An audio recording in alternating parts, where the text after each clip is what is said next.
El hentai, o como muchos lo llaman, el anime H, es un género que ha estado en el centro del deseo y la polémica desde que existe la animación japonesa. Para algunos, es simple entretenimiento adulto, para otros, una forma de arte reprimida por la censura. Pero detrás de esas imágenes y fantasías hay toda una historia de prohibiciones, artistas perseguidos, escándalos y obsesiones que pocos conocen.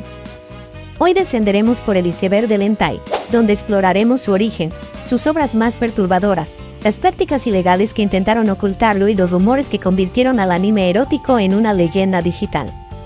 Y créeme, entre más bajas en este iceberg, más te preguntarás si lo que estás viendo es fantasía o una ventana al lado más oscuro del deseo humano. Nivel 1. La superficie, el origen del anime H. Aunque muchos crean que el hentai surgió con internet, la verdad es que sus raíces son mucho más antiguas. El erotismo en el arte japonés existe desde hace siglos, con ejemplos como el Sunga, grabados eróticos del periodo Edo, siglo XVII. Estos grabados mostraban escenas con una mezcla de belleza, humor y exageración que más tarde influiría directamente en el estilo del anime. Uno de los artistas más célebres, Kazushika Hokusai, el mismo creador de la gran ola de Kanagawa, pintó también la icónica escena El sueño de la esposa del pescador, considerada el primer tentáculo del hentai. Con la llegada del siglo XX y el auge de la animación, Japón empezó a experimentar con historias para adultos. En los años 60, algunos mangakas publicaban obras con contenido sexual en revistas underground.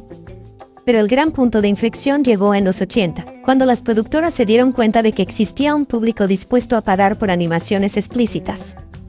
Así nació el término hentai, una palabra que en japonés significa literalmente perversión o anormalidad. Aunque en Japón se prefiere decir simplemente eroanime, en Occidente el término hentai se popularizó y quedó como sinónimo de anime pornográfico.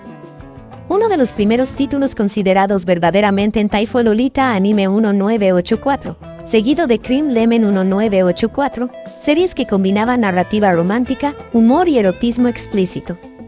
Cream Lemon, en especial, se volvió famosa por tener historias de distintos géneros, desde romance colegial hasta terror psicológico. Su éxito marcó el inicio de una industria paralela dentro del anime. Durante los 90, el anime H se expandió de forma masiva con la llegada del formato OVA, Original Video Animation. Este formato permitía distribuir contenido sin pasar por la censura televisiva, lo que abrió las puertas a todo tipo de temáticas, desde la fantasía erótica hasta lo grotesco. Aquí aparecieron obras que hoy son leyenda, como la Blue Girl 1992 Yurotsukichi, Legend of the Overfiend 1987. Esta última fue tan polémica que fue prohibida en varios países por su nivel de violencia y erotismo extremo. Pero también se convirtió en una influencia visual para directores de cine como Quentin Tarantino y Guillermo del Toro. En esta etapa, los artistas comenzaron a ser vistos como creadores de culto. Algunos, como Maeda Toshio, revolucionaron el género con sus tramas que mezclaban horror, erotismo y mitología. Curiosamente, Maeda justificó el uso de tentáculos en sus obras como una forma de burlar la censura japonesa, que prohibía mostrar genitales. Así nacieron las famosas escenas de tentacle hentai, un recurso que se convirtió en sello del género y, con el tiempo, en un símbolo de la cultura otaku más extrema. Ya en los 2000, con el internet y los foros como 4chan, Reddit y Hellboru, el anime H se globalizó. Los fans compartían colecciones, discutían sobre animaciones legendarias y crearon todo un lenguaje de etiquetas para clasificar fetiches. Esto generó no solo comunidad, sino también una cultura del archivo, miles de obras guardadas digitalmente, preservadas por fans que veían el hentai como algo más que entretenimiento, como una forma de estudio cultural. A pesar de su reputación, muchos reconocen que el anime H fue una puerta de entrada a conversaciones sobre el deseo, la censura y la moral. En su superficie puede parecer solo provocación, pero en su historia hay arte, resistencia y una exploración de lo que Japón y el mundo intenta ocultar. Nivel 2. La censura y la controversia. El anime H siempre ha existido al filo del tabú. En Japón, la censura es una sombra constante sobre el erotismo, y durante décadas los creadores han tenido que jugar al gato y al ratón con las leyes.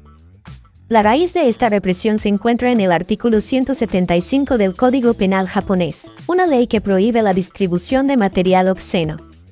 Lo curioso es que nunca definió con exactitud qué significa obsceno. Por eso, los tribunales comenzaron a interpretar la ley a su manera, obligando a los artistas a ocultar genitales con mosaicos, rayas de luz o sombras. Así nació la estética del pixel sensor, una marca visual que terminó convirtiéndose en parte del propio lenguaje del género.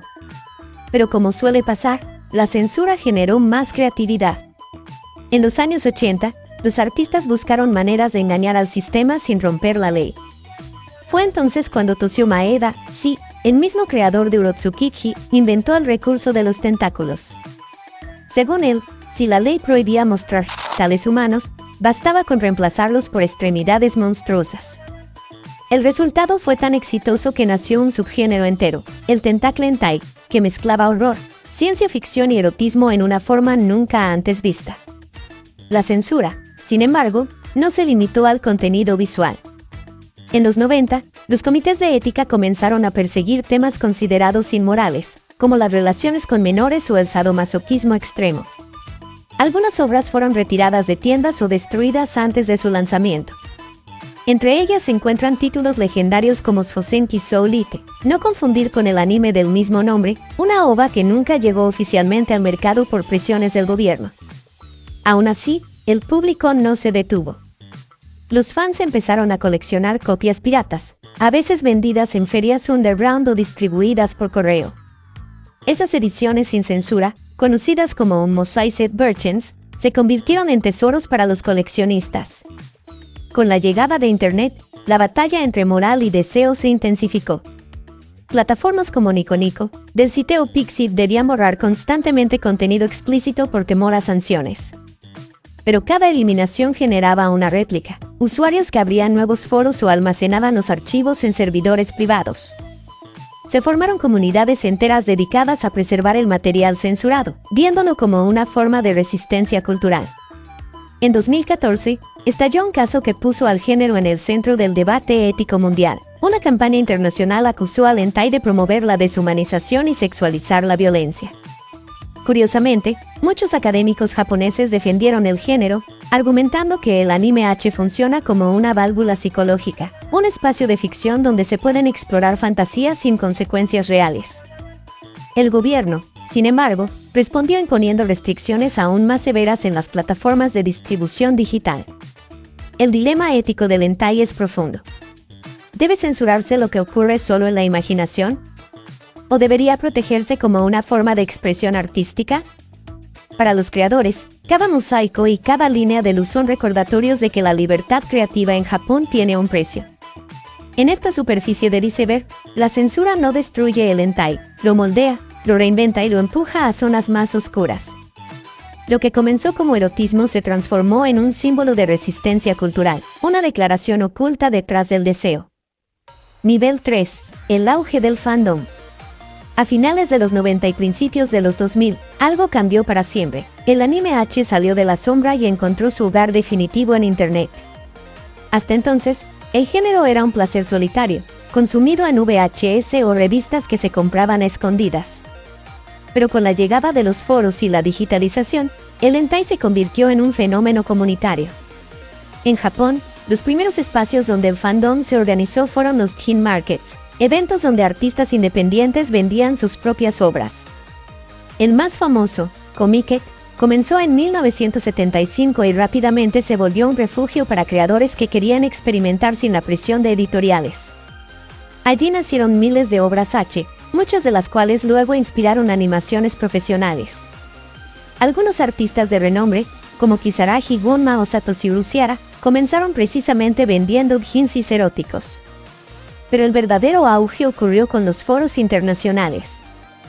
Sitios como 4chan, Reddit, Fatku, Hellboru y Hentai Foundry crearon una red de comunidades donde los usuarios compartían, catalogaban y debatían sobre cada obra. Se inventó todo un lenguaje de etiquetas: yaoi, futanari, vanilla, netorari, monster girl, mind break. Estas etiquetas se convirtieron en una forma de identidad dentro del fandom. Cada persona podía encontrar exactamente lo que buscaba, sin juicio ni censura. A medida que el contenido se multiplicaba, también lo hacía la cultura del archivo. miles de fans comenzaron a recopilar animaciones antiguas, traducir mangas y preservar obras que habían sido censuradas o retiradas. En este punto, el fandom del hentai se volvió algo más que voyeurismo, era también preservación cultural. Algunos incluso llegaron a comparar el trabajo de los archivistas del H con el de restauradores de arte clásico, argumentando que, aunque sea pornográfico, sigue siendo una parte de la historia del anime. El fenómeno también generó toda una industria de merchandising. Desde figuras, fundas de almohadas, dakimakura, mousepads con relieves, hasta videojuegos y series interactivas. Empresas como Illusion y Fatco profesionalizaron la producción y venta de contenido H, generando millones de dólares al año. Lo curioso es que, mientras en Japón el género seguía siendo considerado marginal, en Occidente se volvió una subcultura casi mainstream, especialmente entre los jóvenes adultos. Con el crecimiento del fandom, nacieron los primeros idols del hentai, artistas con un nivel de fama similar al de influencers. En Twitter y Pixiv, algunos alcanzaron cientos de miles de seguidores, y sus personajes se convirtieron en símbolos eróticos globales. Incluso hubo casos en los que actrices de voz, seiyū, alcanzaron notoriedad por sus interpretaciones en series H, aunque la mayoría usaba seudónimos para evitar el estigma. Pero no todo fue admiración. Dentro del fandom también aparecieron dilemas morales y divisiones internas, debates sobre el límite entre la fantasía y la realidad, sobre el contenido violento o la representación de menores. Algunos fans defendían la libertad absoluta, mientras otros exigían responsabilidad artística. De esos choques nacieron subcomunidades más selectivas, como los foros dedicados al vanilla hentai, romántico o al exotic hentai, de enfoque artístico. Con el tiempo, el anime H trascendió la pantalla. Influenció memes, moda, ilustraciones y hasta tatuajes. Lo que antes se consumía en secreto empezó a aparecer en cultura pop, desde referencias en videojuegos hasta parodias en TikTok. Y así, el fandom del hentai dejó de ser clandestino. Pasó a ser parte del ADN de Internet, un símbolo de lo prohibido que, en el fondo, todos conocen, pero pocos admiten abiertamente disfrutar. Nivel 4. Las sombras del deseo. A este nivel del iceberg, el anime H deja de lado lo erótico para adentrarse en lo perturbador, lo tabú y lo que incluso muchos fans prefieren evitar. Es aquí donde se encuentran los fetiches extremos, los creadores envueltos en polémicas y las obras que fueron catalogadas como malditas por su contenido psicológico o por las historias que se ocultan detrás de ellas. Comencemos con los fetiches más extremos. El hentai siempre ha sido un espacio libre donde la imaginación puede llegar a lugares que la mayoría no se atrevería a reconocer. Pero algunos subgéneros han sido tan polémicos que incluso dentro del fandom causan rechazo. Entre ellos están el guro, centrado en gore explícito mezclado con erotismo, el rayona, que presenta violencia extrema hacia personajes femeninos, y el mind break, un híbrido entre dominación psicológica y manipulación mental. Estos géneros suelen estar rodeados de advertencias, pero aún así cuentan con comunidades pequeñas y dedicadas. Muchos psicólogos opinan que el atractivo de estas obras nace de una mezcla entre morbo, tabú y curiosidad por lo que la mente humana es capaz de fantasear sin intención de llevarlo a la realidad. Uno de los casos más conocidos de creador polémico es el del artista Shintaro Kago, maestro del eroguro, famoso por mezclar erotismo con mutación surrealista. Aunque no es exactamente hentai convencional, su obra inspiró a numerosos artistas del anime H más extremo. Kago ha sido censurado múltiples veces y sus exposiciones han sido canceladas en Japón por alterar la sensibilidad pública. Sin embargo, en Occidente es tratado como un autor de culto. Otra figura oscura es Yamamoto Hideki, creador de varias ovas de los 90 que fueron prohibidas o destruidas por representar violencia demasiado explícita. Su trabajo fue tan polémico que su estudio fue expulsado de varias distribuidoras, lo que alimentó rumores de que trabajaba para coleccionistas privados, creando animación que nunca vería a la luz pública. Dentro de este nivel también se encuentran las obras malditas.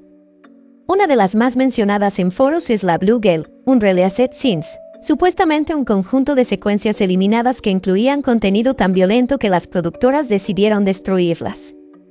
Aunque nadie puede confirmar que este material exista, coleccionistas aseguran haber visto capturas, y algunas comunidades lo consideran el Satori del hentai, algo que solo unos pocos han logrado presenciar.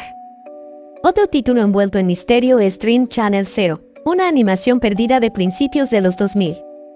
Los pocos fragmentos disponibles muestran escenas de manipulación psicológica, estética de pesadilla y diálogos inquietantes que recuerdan a grabaciones de secuestro. Existen teorías de que la OVA fue cancelada por haber involucrado a un animador con problemas mentales severos, pero nunca se ha confirmado. En cuanto a dilemas éticos, uno de los más debatidos es el del Lolicon y Shotacon, géneros que han provocado tensiones legales y sociales tanto en Japón como en el extranjero. Mientras algunos defensores argumentan que es ficción pura, críticos sostienen que normaliza patrones dañinos. El conflicto es tan grande que varias plataformas han expulsado completamente este contenido, mientras que otras permiten su publicación bajo reglas estrictas. También existen testimonios de seiyūs traumatizadas por grabar escenas demasiado explícitas. Varios exactores de voz han confesado que trabajar en anime H dejó efectos psicológicos duraderos, especialmente cuando las escenas eran violentas. Debido al estigma, la mayoría usa seudónimos y nunca revela su identidad real. Finalmente, están los rumores más inquietantes, supuestas animaciones privadas hechas para millonarios. Obras que solo circulan en la Darknet y series experimentales diseñadas para generar incomodidad usando sonidos y parpadeos subliminales. Nada de esto está confirmado, pero la falta de pruebas solo alimenta la leyenda. A este nivel del iceberg, el anime H deja de ser fantasía. Se convierte en un mapa del deseo humano y de sus zonas más oscuras. Nivel 5. El fondo del iceberg. En este punto del iceberg, no hablamos de obras que puedes encontrar fácilmente. Aquí se juntan los archivos prohibidos, las series que desaparecieron sin explicación, los rumores que mezclan realidad y mito, y las historias que, aunque nadie puede confirmar, han circulado durante años en lo más profundo del Internet. Este es el nivel donde el anime H se vuelve casi esotérico. Uno de los rumores más viejos es el de las ovas fantasma de los años 90. Se dice que varios estudios pequeños crearon episodios de anime H tan extremos que los distribuidores se negaron a publicarlos. Muchos mencionan una supuesta serie perdida conocida como Midnight Laboratory, que mostraba experimentos humanos y escenas de manipulación psicológica realista. Nadie ha encontrado una copia completa. Solo sobreviven capturas borrosas y fragmentos de audio que circulan como prueba de su existencia. Algunos coleccionistas aseguran que la serie fue incautada por la policía japonesa en un operativo que nunca se hizo público. Otro caso perturbador es el famoso rumor del hentai para inversionistas.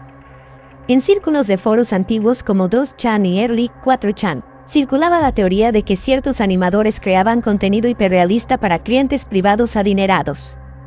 Se decía que estas animaciones no estaban hechas para ser vendidas al público, sino para cumplir fetiches específicos de coleccionistas misteriosos que pagaban miles de dólares por contenido personalizado. Nunca ha aparecido una prueba concluyente, pero varios exanimadores han admitido que recibían comisiones privadas imposibles de mostrar en cualquier plataforma legal. Otro punto profundo del iceberg es la teoría de la CIA y el anime H, una creepypasta que aseguraba que, durante la Guerra Fría, agencias de espionaje usaban ilustraciones eróticas japonesas como experimentos de control mental debido a su naturaleza simbólica y repetitiva. Obviamente no hay pruebas, pero la historia se volvió tan popular que terminó siendo un meme entre fans. Quizá uno de los mitos más inquietantes es el de The Nursery, supuestamente una serie experimental que mezclaba animación H con grabaciones reales distorsionadas. Se rumorea que su creador sufrió un colapso mental durante la producción y que el proyecto fue descartado. El único fragmento conocido, un clip de 5 segundos donde una voz susurra "Wake up", fue subido anónimamente en 2007 y luego eliminado. Cada cierto tiempo alguien afirma haber encontrado nuevos segundos del metraje, pero nunca se logra verificar su autenticidad. También se habla de creadores desaparecidos. Uno de los casos más difundidos es el del artista doujin Narukami Aoi, quien publicó ilustraciones cada semana durante años hasta que, de repente, dejó de subir contenido. Su última publicación fue una imagen confusa con la frase, "No puedo seguir dibujando lo que ellos quieren". Desde entonces, sus cuentas quedaron inactivas. Algunos creen que sufrió burnout, otros, que trabajaba para los círculos privados de animación extremista y decidió escapar. Nada ha sido confirmado. No podemos olvidar el rumor eterno del hentai subliminal. En foros antiguos aparecieron discusiones sobre animaciones que incluían parpadeos a milisegundos con mensajes ocultos diseñados para generar incomodidad o excitación involuntaria. Usuarios afirmaban sentir náuseas, ansiedad o sueños extraños tras ver estos clips.